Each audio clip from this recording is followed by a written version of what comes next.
Welcome back. जितने भी fantasy app हैं उनको मेरी एक सलाह ये है कि उनके जो यूजर्स हैं उनका अनुभव ख़राब हो रहा है, उनका एक्सपीरियंस ख़राब हो रहा है, उन्हें यहाँ खेलने पे दिक्कत हो रही है। और ये दिक्कत को ये टेंशन को आप ख़त्म कर सकते हैं, क्योंकि ये आपके हाथ में है। आईपीएल का डायरेक्ट कोई संबंध फैंटेसी ऐप से नहीं है, डायरेक्ट कोई संबंध नहीं है।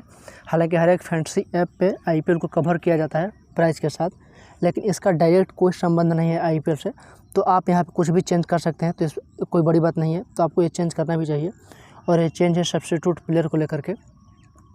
चेंज क्या करना है, और चेंज आप कर भी सकते हैं। जैसा कि आपने चेंज किया है छक्के के लिए 6 पॉइंट अलग से, चौके के लिए 4 पॉइंट अलग से, तो उसी प्रकार से सब्स्टिट्यूट के लिए भी आप कुछ चेंजेस करें, क्योंकि यहाँ पे लोगों का अनुभव काफ़ी ख़राब हो रहा है। एक तो होता था पहले 22 खिलाड़ी, जिसमें से 11 चुनने होते थे, लोगों के लिए ये भी डिफ़िकल्ट होता था। उसके बाद अब आ गया ये सब्स्टिट्यूट वाला, जिसमें कि दोनों टीम से 5-5 खिलाड़ी सब्स्टिट्यूट के रूप में अनाउंस होते हैं। खेलेगा कोई एक ही दोनों टीम से, लेकिन कन्फ्यूजन ये बनी रहती है कि कौन खेलेगा कौन नहीं खेलेगा, क्योंकि कई बार लोगों के साथ धोखा हो चुका है। सब्स्टिट्यूट में ज़्यादा चांसेस थे इस खिलाड़ी के और आ गया ये खिलाड़ी, सब्स्टिट्यूट में ज़्यादा चांसेस थे इसके और आ गया ये खिलाड़ी, ऐसे कर करके बहुत बार झंझट हुआ है। तो आपको ये चेंज करना चाहिए। जैसे कि मैं आपको कुछ एग्जांपल दे रहा हूँ कि लोगों को कितना कन्फ्यूजन हुआ है। हालांकि एग्जांपल तो बहुत सारे दिए जा सकते हैं, लेकिन एक छोटा सा एग्जांपल आपको दिया जा रहा है ऐप्स को, फैंटेसी ऐप्स को। जैसे इस मैच में डीसी जो है दिल्ली कैपिटल पहले बैटिंग कर रही थी, तो जाहिर सी की बात है कि इन दोनों में से ही कोई सब्स्टिट्यूट के रूप में आता, क्योंकि दोनों पेसर बॉलर हैं और पिच भी पेसर को सपोर्ट करती थी।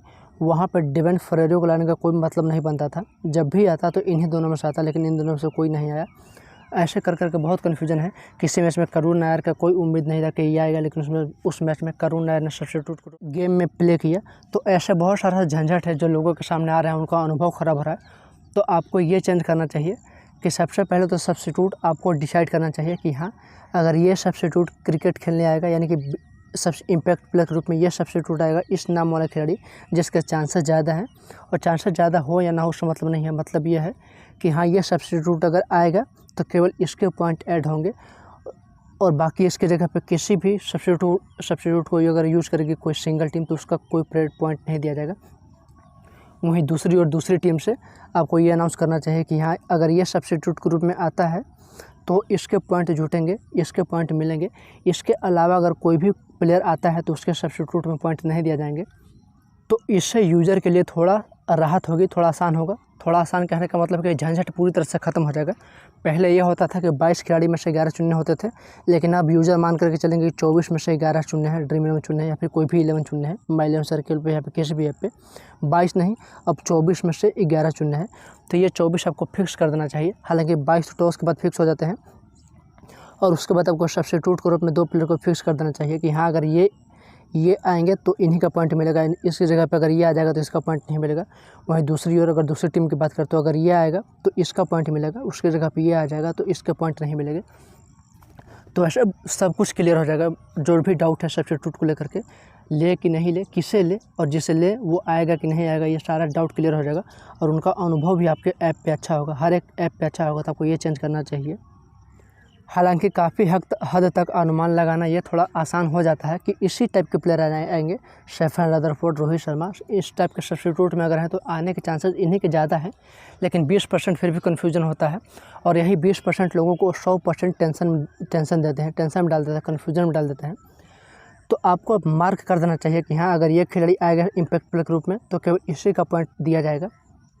आप इसे ले या ना ले आपके ऊपर डिपेंड है, लेकिन हाँ, अगर ये आएगा तो ही सब्स्टिट्यूट इसके पॉइंट ऐड होंगे।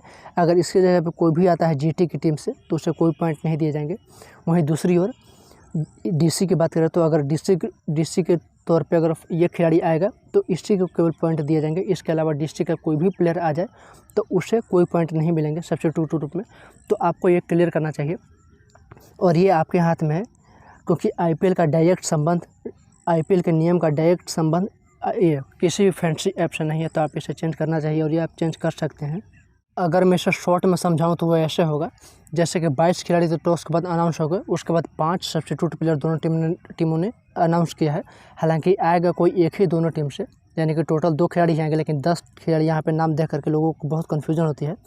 तो आपको यहाँ पर ये टिक कर देना चाहिए, मार्क कर देना चाहिए कि हाँ, अगर ये आएगा तो ही पॉइंट मिलेंगे सब्स्टिट्यूट ग्रुप में। इसके अलावा अगर ये चारों आते हैं इनके अलावा तो इनका कोई पॉइंट नहीं दिया जाएगा। दूसरी ओर अगर सब्स्टिट्यूट ग्रुप में ये आएगा सेकंड टीम से तो केवल इसी का पॉइंट दिया जाएगा। इसके अलावा अगर ये टीम आते हैं, ये प्लेयर्स आते हैं तो इनका कोई पॉइंट ऐड नहीं किया जाएगा, जिससे कि लोगों को काफ़ी राहत मिलेगी, काफ़ी उनका टेंशन ख़त्म हो जाएगा और आप ये कर सकते हैं बड़ी आसानी से। तो आपको यही करना चाहिए।